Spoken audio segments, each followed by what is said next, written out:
ఇక సీఎం చంద్రబాబు నెల్లూరు జిల్లాలో పర్యటిస్తూ ఉన్నారు. జిల్లాలో పలు అభివృద్ధి కార్యక్రమాలను ప్రారంభించారు. సీఎం వెంకటాచలం మండలం ఈదగాలిలోని విశ్వసముద్ర బయో ఇథనాల్ ప్లాంట్ను చంద్రబాబు ప్రారంభించారు. నందగోకులం లైఫ్ స్కూల్, గోశాల ఈ ప్రాంతాలను పరిశీలించారు సీఎం. ప్రస్తుతం ఏపీ సీఎం చంద్రబాబు మాట్లాడుతున్నారు. లైవ్ చూద్దాం. మామూలుగా కేంద్రం ఒక రూల్ పెట్టి 20% వరకు ఎథనాల్ బ్లెండింగ్ ప్రోగ్రామ్ తీసుకొస్తే దాన్ని ఇక్కడ సద్వినియోగం చేస్తున్నారు. దీనివల్ల రైతులకు మెరుగైనటువంటి ఆదాయం వచ్చే పరిస్థితి వస్తుంది, గిట్టుబాటు అవుతుంది. రెండో పక్క పర్యావరణ పరిరక్షణ అవుతుంది. ఈ నూతనమైన కాన్సెప్ట్ని గవర్నమెంట్ ఆఫ్ ఇండియా ప్రమోట్ చేస్తూ ఉంటే దాన్ని అందిపుచ్చుకున్నటువంటి ఈ సంస్థను అభినందిస్తున్నా. రెండో పక్కన మీరు చూస్తే పశు సంపద. ఒకప్పుడు ఏవైతే బుల్స్ ఉన్నాయో ఇవన్నీ కూడా మన వారసత్వం. ఇవన్నిటితో అన్ని పనులు, వ్యవసాయ పనులు కానీ, రవాణా సౌకర్యాలు కానీ ఒకప్పుడు బుల్స్నే ఉపయోగించేవాళ్ళం. ఎడ్ల బండులు వాడేవాళ్ళం, ఎద్దులతో సేద్యం చేసేవాళ్ళం. అదే మరి ఎక్కడన్నా ప్రయాణం పోవాలంటే ఒక 20 కిలోమీటర్లు కుటుంబ సమేతంగా పోవాలంటే ఎడ్ల బండుల్లోనే వెళ్ళేవాళ్ళం. ఇటీవల కాలంలో ఆధునీకరణలో ఎడ్లన్నీ కూడా ఉపయోగం లేకుండా వచ్చే పరిస్థితి వచ్చింది. మెకనైజేషన్ వచ్చింది, మోడర్నైజేషన్ వచ్చింది. దీనివల్ల చాలా వరకు ఏవైతే ఇంకా కూడా మీరు చూస్తే ఈ సెక్స్ సార్టెడ్ కింద ఫిమేల్ కాఫ్స్ని ఉత్పత్తి చేసే పరిస్థితి కూడా వచ్చారు. దీనివల్ల వీటిని చాలా వరకు ఇగ్నోర్ చేయడం, ఎక్కడన్నా ఉన్నా కూడా దాన్ని సరిగా ఉపయోగించుకోలేని పరిస్థితి వస్తే ఒక వినూత్నమైన కార్యక్రమాన్ని తీసుకొచ్చారు. ఆ కార్యక్రమంలో మీరు చూస్తే ఈరోజు ఇక్కడ వండర్ఫుల్గా నేను చూశాను. ఎడ్లతో, బుల్స్తో కరెంట్ ఉత్పత్తి చేయడం, ఇది ఎక్కడ ఎవ్వరు ఇంతవరకు ఆలోచన చేసి ఉంటారన్న నమ్మకం. నేను కూడా ఫస్ట్ టైం చెప్పినప్పుడు ది పవర్ ఆఫ్ బుల్ అంటే నాకు కూడా ఆశ్చర్యం వేసింది. ఇది అవుతుందా అని ఆశ్చర్యం వేస్తే ఈరోజు దానికోసం థ్రెడ్మిల్ తయారు చేసి దాని మీద వీటిని ఎక్సర్సైజ్ 4-5 గంటలు చేస్తే మనం కూడా ఎవ్రీ పర్సన్ మీరు గుర్తుపెట్టుకోవాల్సిన అవసరం ఉంది. మన ఆరోగ్యం మనం తినే తిండి పైన, రెండోది మనం తీసుకునే రెస్ట్ పైన, నిద్రపోవడం, మూడోది నిద్రలేస్తే 1 గంట ఎక్సర్సైజ్ చేయడం, నాలుగోది మంచి పని చేయడం. ఈ 4 చేస్తే ఇంకా హాస్పిటల్కి పోయే పరిస్థితి ఉండదు. అది చేయని వాళ్ళే హాస్పిటల్కి పోతారని చెప్పి కూడా నేను మీకు తెలియజేస్తున్నా. అలాంటిది ది పవర్ ఆఫ్ బుల్ నిరూపించడం కోసం ఇక్కడ బుల్స్ని ఇక్కడ తీసుకొచ్చి చాలా సిస్టమేటిక్గా మళ్ళీ ఏ విధంగా ఆల్రౌండ్ మన వారసత్వాన్ని కాపాడడం కోసం ఒక నూతనమైన ప్రయోగాన్ని చేస్తున్నారు. ఆ ప్రయోగంలో ది పవర్ ఆఫ్ బుల్ అన్నప్పుడు కరెంట్ ఎంత ఉత్పత్తి చేయగలుగుతారంటే 5 యూనిట్లు కరెంట్ ఉత్పత్తి చేసే పరిస్థితి వస్తుంది. అదే మాదిరిగా 1 గంటకు 5 గంటల వరకు దాన్ని కూడా సైంటిఫిక్గా ఆలోచించి అది హెల్తీగా ఉండాలంటే ఎన్ని గంటలు ఎక్సర్సైజ్ చేయించాలనో అన్ని గంటలు చేయించి దాంట్లో నుంచి ఆదాయం సంపాదించడానికి ఒక వినూత్నమైన కార్యక్రమం. ఆ కార్యక్రమమే పవర్ జనరేషన్. మామూలుగా పవర్ జనరేషన్ అంటే ఒకప్పుడు ఎక్కడి నుంచో వచ్చేది, థర్మల్తోనే వచ్చేది. బొగ్గుతో కరెంటు తయారు చేసేవాళ్ళం. తర్వాత వాటర్తో తయారు చేయడం మొదలుపెట్టాం. తర్వాత ఎండతో కరెంటు చేయడం మొదలుపెట్టాం. గాలితో కరెంటు చేయడం మొదలుపెట్టాం. ఇప్పుడు బుల్స్తో కూడా కరెంటు తయారు చేసే పరిస్థితికి వచ్చామంటే ఇంట్లో కూర్చొని ఇది best innovation in the world అని చెప్పి మరొకసారి మీ అందరికీ తెలియజేస్తున్నా. దీనికి నాంది పలికి ఇంకో పక్క ఒంగోలు ఒకప్పుడు one of the best breed in the world. ఈరోజు ఒంగోలు బుల్ అనేది లేదు. అవన్నీ ఇక్కడి నుంచి వెళ్ళిపోయి బ్రెజిల్కి వెళ్తే బ్రెజిల్లో బ్రహ్మాండంగా ప్రొటెక్ట్ చేయడం కాకుండా ప్రమోట్ చేసి ఈరోజు ప్రపంచానికే బెస్ట్ బ్రీడ్ని వాళ్ళు ఇచ్చే పరిస్థితికి వచ్చారు. అదే మరి ఇక్కడ బ్రీడ్ ప్రొటెక్షన్ కూడా ఆలోచిస్తున్నారు. అదే సమయంలో ఇవి ఆయుర్వేదాలో ఏవైతే ఋగ్వేదం ఇవన్నిట్లో ఏవైతే ఉన్నాయో అవన్నీ కూడా స్టడీ చేసి హెల్త్కి మన కౌస్కి ఏ విధంగా సంబంధం ఉందో అలాంటి ఎక్సర్సైజ్ చేసే పరిస్థితికి వచ్చారు. ఈరోజు నందగోకులం సేవ్ ది బుల్ అనే కార్యక్రమం చాలా విశిష్టమైంది. 400కు పైగా ఎద్దులు, ఆవులు, దూడలు ఇక్కడ సంరక్షిస్తున్నారు. షెడ్ను కూడా చూశాను. మామూలుగా షెడ్ వేస్తే పశువులకేసే షెడ్ ఎప్పుడు కూడా నాసిరకం ఉంటుంది. ఆ షెడ్ కూడా హైట్ కానీ ఈరోజు మనం ఇక్కడ కూర్చుంటే చెమట వచ్చింది, కానీ ఆ గోకుల్ షెడ్కి వెళ్తే చెమట కాదు కదా, వాసన కూడా లేదంటే వన్ ఆఫ్ ది బెస్ట్ స్టాండర్డ్స్లో అక్కడ షెడ్ ఏర్పాటు చేశారు. దానికి మనస్ఫూర్తిగా అభినందిస్తున్నా. ఇంకో పక్క నందగోకులం లైఫ్ స్కూల్కు వెళ్ళాను. పిల్లలందరినీ చూశాను. ఆర్డినరీ పిల్లలు, మామూలుగా పేద పిల్లలు. ఆ పిల్లల్ని తీసుకొచ్చి ఈడ ట్రైనింగ్ ఇస్తున్నారు, బాగా ఇచ్చేస్తున్నా. ఇంకో పక్క నందగోకులం లైఫ్ స్కూల్కు వెళ్ళాను. పిల్లలందరినీ చూశాను. ఆర్డినరీ పిల్లలు, మామూలుగా పేద పిల్లలు. ఆ పిల్లల్ని తీసుకొచ్చి అప్ టు 10th వరకు తీసుకుపోయే పరిస్థితి వస్తున్నారు. అంటే మామూలు పిల్లల్ని ఎక్స్ట్రాడినరీ సిటిజన్స్గా తయారు చేయడానికి ఈరోజు ఇక్కడ ఈ ఫౌండేషన్ పనిచేస్తూ ఉంది. అదే కాకుండా నేను ఎప్పుడూ P4 మాట్లాడుతూ ఉంటాను. ఎందుకంటే ఒకప్పుడు మనం గుర్తుపెట్టుకోవాల్సింది పబ్లిక్ ప్రైవేట్ పార్ట్నర్షిప్తో సంపద క్రియేట్ చేశాం. ఆ సంపద వల్ల కొంతమంది పైకి వచ్చారు. ఈరోజు పైకి వచ్చిన వ్యక్తులు తిరిగి సమాజానికి ఇవ్వాల్సిన అవసరం ఉంది. ఆ సమాజానికి give back to the society.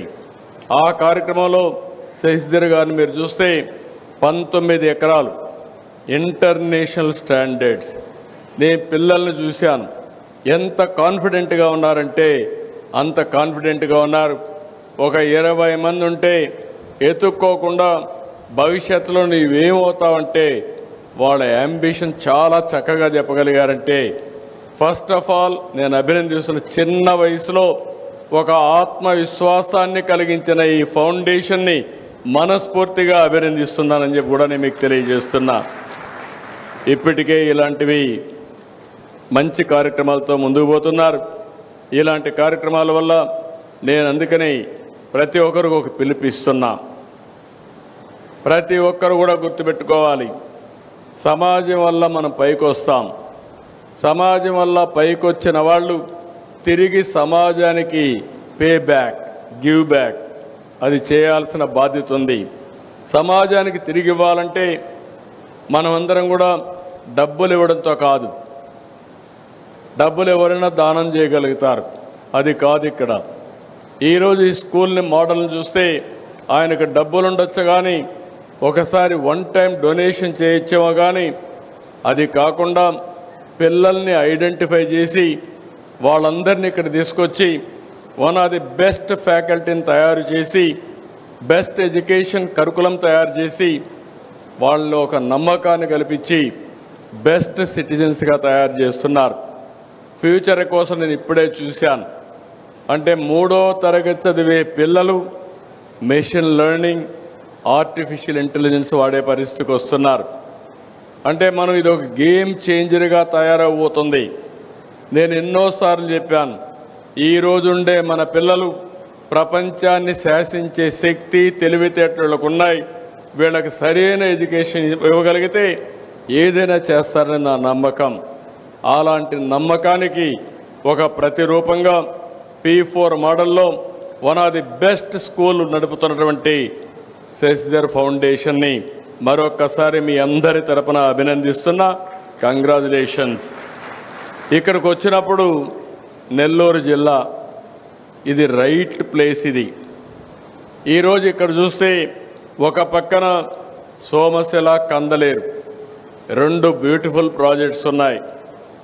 ఒకప్పుడు ఎన్టీ రామారావు గారు కందలేరు ప్రాజెక్ట్ని కట్టడం, అదే సమయంలో ఇంకొక పక్క సోమశిల కూడా ఎక్స్పాండ్ చేయడం చేశారు. దగ్గర దగ్గర 150 టీఎంసీ నీళ్లు ఈ 2 ప్రాజెక్టులో ఉంటాయి. అంటే ఇంత వాటర్ ఉండే జిల్లా కానీ ప్రాంతం కానీ ఎక్కడా ఉండదు. ఇక్కడ రాబోయే రోజుల్లో ఎక్కడా నీటి కొరత ఉండే అవకాశమే లేదు. ఇంకో పక్క కృష్ణపట్నం పోర్టు ఇక్కడికి 10 కిలోమీటర్లే. One of the best port ఇక్కడ ఉంది. కృష్ణపట్నం పోర్ట్ ఉంది. ఇంకో పక్కనే రామాయంపట్నం పోర్ట్ వస్తూ ఉంది. ఇంకో పక్క దుగ్గిరాజపట్నం ఇంకొక పోర్ట్ వస్తుంది. ఈ 3 పోర్ట్లు వచ్చి అదే మాదిరిగా పక్కనే మీరు చూస్తే ఒక దగదర్తిలో ఒక ఎయిర్పోర్ట్ వస్తూ ఉంది. 3 పోర్ట్లు వస్తున్నాయి. తిరుపతిలో ఎయిర్పోర్ట్ ఉంది. ఇంకో పక్క దగదర్తిలో ఎయిర్పోర్ట్ వస్తుంది. చెన్నైలో కూడా ఒక ఎయిర్పోర్ట్ వస్తుంది. ఇలాంటి ఇంకో పక్క నేషనల్ హైవే కనెక్ట్ అవుతూ ఉంది. ఈరోజు గవర్నమెంట్ ఆఫ్ ఇండియా ఒక ప్రోగ్రాంలో ఏదైతే బుల్లెట్ ట్రైన్ కూడా కనెక్ట్ చేయడానికి హైదరాబాద్ చెన్నై, అదే మరిగా ఇంకో పక్క చెన్నై టు అమరావతి ఇవన్నీ కనెక్ట్ చేసే పరిస్థితి వస్తుంది. ఇవి వస్తే ఒక పక్క రోడ్డు ఉంది, రైల్వే కనెక్టివిటీ వస్తుంది, ఇంకో పక్క ఎక్సలెంట్ భూములు ఉన్నాయి. అన్నింటికంటే బ్రహ్మాండంగా పనిచేసే వ్యక్తులు కూడా ఉన్నారు. ఇక్కడే రామాయంపట్నంలో తొందరలో బీపీసీఎల్ గ్రీన్ఫీల్డ్ రిఫైనరీ వస్తుంది. ఇంకో పక్కన క్రిప్కో గ్రీన్ ఎనర్జీ వస్తుంది. ఇలాంటి ఇన్ఫ్రాస్ట్రక్చర్ ప్రాజెక్ట్స్ అన్నీ కూడా పెద్ద ఎత్తున వస్తాయి. అందుకే నేను ఈరోజు ఈ చూసిన తర్వాత నాకు అనిపిస్తుంది ఈ జిల్లాలో శశిధర్ ఫౌండేషన్ ద్వారా ఎథనాల్ ప్లాంట్ పెట్టడం కాకుండా ఒక స్కూల్ పెట్టి బ్రహ్మాండంగా చేస్తున్నారు. దీన్ని మనస్ఫూర్తిగా అభినందిస్తూ నేను ఒకటే మీ అందరినీ కోరుతూనే ఇక్కడుండే ప్రజాప్రతినిధుల్ని, ఇక్కడుండే సిబ్బందిని, ఇక్కడుండే సిటిజన్స్ అందరినీ రాబోయే 2047కి భారతదేశం ప్రపంచ దేశాల్లో నెంబర్ 1 దేశంగా ఉంటుంది. నెంబర్ 1 ఆర్థిక వ్యవస్థగా తయారవుతుంది. ఆ రోజున ఆంధ్రప్రదేశ్ రాష్ట్రం భారతదేశంలోనే నెంబర్ 1 రాష్ట్రంగా ఉంటుంది. అదే సమయంలో తెలుగు జాతి ప్రపంచంలోనే నెంబర్ 1 జాతిగా తయారవుతుందని చెప్పి మీ అందరికీ విజ్ఞప్తి చేస్తున్నా. ఇది నేనేదో చెప్పడం కాదు. ఈరోజే మీరు చూసుంటారు, మేము క్యాబినెట్లో ఫైనలైజ్ చేశాం. Google data centre, artificial intelligence. స్వతంత్ర భారతదేశంలో ఆర్థిక సంస్కరణలు వచ్చిన తర్వాత సింగిల్ ఇన్వెస్ట్మెంట్ అంటే దగ్గర 10 బిలియన్ US అంటే 88,000 కోట్ల రూపాయలు రాబోయే 3 సంవత్సరాల్లో విశాఖపట్నంలో పెట్టబోతున్నారు. అది కూడా ఆర్టిఫిషియల్ ఇంటెలిజెన్స్ డేటా సెంటర్. ఇది ఒక గేమ్ చేంజర్గా తయారవుతుంది. ఒకప్పుడు హైదరాబాద్ నేను చూస్తే నేను ఆ రోజు హైటెక్ సిటీ కట్టి ఐటీని ప్రమోట్ చేశాను. ఇప్పుడు గూగుల్ డేటా సెంటర్ వచ్చి ఆర్టిఫిషియల్ ఇంటెలిజెన్స్ వచ్చిందంటే ఈ పిల్లలను చూస్తే నాకు అనిపించింది చిన్నప్పటి నుంచి ఆర్టిఫిషియల్ ఇంటెలిజెన్స్ ఆల్గరిథమ్స్ రాయడానికి మన పిల్లలు సిద్ధపడిపోయే పరిస్థితికి వచ్చారు. ఇంకా మనం ఊహించుకోవచ్చు భవిష్యత్తు ఏ విధంగా ఉంటుందని. అందుకే ఇవన్నీ చూసిన తర్వాత నాకు ఏమాత్రం అనుమానం లేదు, బ్రహ్మాండమైన భవిష్యత్తు ఉంటుంది. అయితే ఈ యొక్క భవిష్యత్తులో పేదవాళ్ళని పైకి తీసుకొచ్చే బాధ్యత ఉన్నత స్థాయిలో ఉండే మిగిలిన వాళ్ళందరూ తీసుకోవాల్సిన అవసరం ఉంది. అలాంటి కార్యక్రమంలో శశిధర్ లీడ్ తీసుకొని వాళ్ళ ఫౌండేషన్ ద్వారా ఈ 3 ప్రాజెక్టులు best projects. One is very clear, ethanol plant. రైతులకు విపరీతమైన ఆదాయాన్ని స్టెబిలైజ్ చేయడం, ఇంకో పక్కన పర్యావరణాన్ని బ్యాలెన్స్ చేయడానికి పరిరక్షించడానికి ఉపయోగించడం. నేను ఎన్నోసార్లు చూశాను కానీ ఏదైతే బుల్ అనే దానికి ఇంకా పరిష్కారం లేదు, ఇవి ఉండవు అనుకున్నాను. కానీ ఈరోజు కొత్త ఆలోచనకు నాంది పలికారు. The power of bull. తప్పకుండా మళ్ళీ దీని అవసరం ఉందని ఇన్నోవేటివ్ మోడల్లో తీసుకొచ్చాడు. ఒక ఎనర్జీ తయారు చేయడం, ఇంకో పక్క ఆ ఎకోసిస్టాన్ని కాపాడడం, ఇంకో పక్క అడాప్టబిలిటీ తేవడం, ఎవరైనా అడాప్ట్ చేసుకోవాలంటే ఎలాంటి ప్రోత్సహించాలంటే గ్లోబల్గా ఎవరెక్కడున్నా ఇవి అడాప్ట్ చేసుకునే విధంగా ప్రోత్సహించే విధంగా దానికి కూడా ఒక పోర్టల్ తీసుకొచ్చి ముందుకు తీసుకుపోతున్నాడు. అన్నింటికంటే ముఖ్యంగా పిల్లలు ఫ్యూచర్కి ఏ విధంగా ఉండాలనో అలాంటి ఫ్యూచర్ సిటిజన్స్ని తయారు చేయడానికి బెస్ట్ కరికులంతో బెస్ట్ స్కూల్ తయారు చేసే పరిస్థితికి వచ్చారు. ఈ 3 చూసిన తర్వాత 3 కూడా 3 ఇన్నోవేటివ్ ప్రాజెక్ట్స్ ఇవి. ఈ 3 ప్రారంభించిన శశిధర్ని, ఆయన ఫౌండేషన్ని మరొక్కసారి మనస్ఫూర్తిగా అభినందిస్తూ ఈ కార్యక్రమానికి వచ్చిన మిమ్మల్ని అందరినీ మనస్ఫూర్తిగా అభినందిస్తూ అందరికీ నమస్కారాలు. జై హింద్, జై హింద్. ధన్యవాదాలు సార్. ఈనాటి కార్యక్రమానికి విచ్చేసినటువంటి గౌరవ ముఖ్యమంత్రి గారికి విశ్వసముద్ర చైర్మన్ గారైనటువంటి ఈరోజు ఒక ప్రత్యేకత. మన నాయకుడు చంద్రబాబు నాయుడు గారు ఉమ్మడి ఆంధ్రప్రదేశ్